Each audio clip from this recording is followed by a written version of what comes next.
et bienvenue dans cette vidéo où je vais vous parler des 4 vertus de l'œuf de Yoni en serpentine. Avant de vous parler de cette magnifique pierre, je vous invite à liker, à partager et à commenter cette vidéo.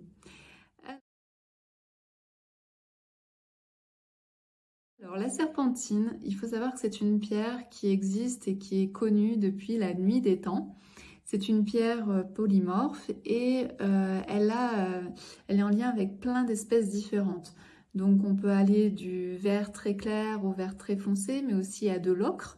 Et puis aussi, certaines sont translucides ou d'autres sont opaques. Donc ici, vous voyez que la serpentine que je vous propose en œuf de Yoni, elle est plutôt vert clair avec un petit peu du foncé et elle est totalement opaque. Donc ça, c'est vraiment ce que je vous propose. Et puis quand vous la regardez, forcément, elle a un aspect qui ressemble à la peau de serpent. Et il faut savoir que en grec, ça faisait ophidis ou en latin serpentinus. Et ça voulait dire en fait serpent de pierre. Donc voilà. Donc c'est vraiment une pierre, comme je l'ai dit, qui a toujours existé, qui est très connue depuis toujours. Et même au Moyen-Âge, en fait, ils pensaient que c'était une pierre qui permettait pour eux, c'était un remède en fait contre les piqûres de serpent. Donc vraiment, elle est vraiment liée à cette énergie donc du serpent. Donc derrière, on peut faire la relation avec l'éveil de la Kundalini, l'éveil spirituel, également donc cette énergie qui nous traverse et qui est cette énergie vitale et de vie.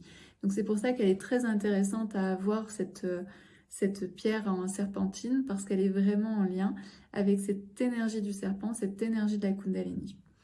Alors, forcément, dès qu'on commence à parler de Kundalini, donc une de ses premières vertus, c'est l'exploration de soi. Elle va vraiment vous aider à aller voir ce qu'il y a à l'intérieur de vous, voir comment ça vibre. Ensuite, une fois que vous avez réussi à aller voir comment ça vibre à l'intérieur de vous, vous allez être aussi beaucoup plus capable d'aller voir vos failles, d'aller voir peut-être vos points faibles, mais également d'apprécier et d'accepter vos qualités. Donc c'est vraiment une pierre qui va harmoniser et qui va vous aider vraiment à trouver qui vous êtes vraiment à l'intérieur de vous. Et donc ça revient à cette idée de éveil spirituel, éveil de la Kundalini, cette énergie qui nous traverse, cette énergie qui est bien présente en nous. Également, elle va vous apporter beaucoup plus de légèreté parce qu'une fois que vous connaissez mieux, eh bien, vous allez pouvoir piloter, vous allez pouvoir driver votre vie d'une autre manière et d'une manière beaucoup plus simple, beaucoup plus fluide. Vous allez aller directement vers ce qui vous plaît, ce qui vous apporte en fait de l'énergie plutôt que de prendre des petits chemins, des petits sentiers qui vont être beaucoup plus difficiles et qui vont apporter plus de lourdeur dans votre vie. Donc elle va vraiment vous aider à passer un cap, à plus de légèreté, plus de tranquillité dans votre vie.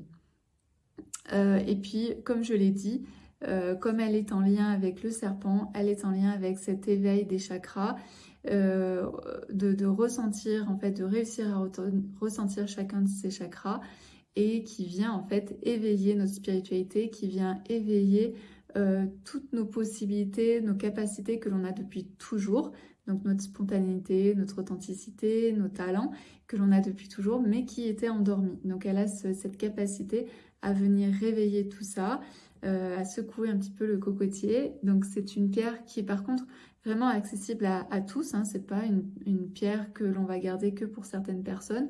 Non, vous pouvez vraiment... chaque personne en fait peut aller vers cette pierre.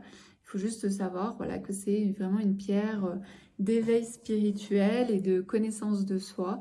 Donc c'est très intéressant et pour certaines personnes ça peut aussi faire très peur, mais il n'y a pas en tout cas il n'y a pas de contre-indication avec cette pierre. Donc on va venir travailler avec elle, donc notamment sur tous les chakras, mais tout particulièrement sur le chakra du cœur, le 4e chakra. Et le 5e chakra, donc de la gorge. Donc je suis en lien avec mes désirs, avec ce qui me fait vibrer et je suis capable en fait de l'exprimer. Voilà en ce qui concerne cette très très belle pierre qui est donc de la serpentine. Si vous avez aimé cette vidéo, n'hésitez pas à la liker, à la partager. Vous pouvez aussi me poser vos questions en commentaire et je serai ravie d'y répondre. Je vous dis à très très bientôt pour une prochaine vidéo.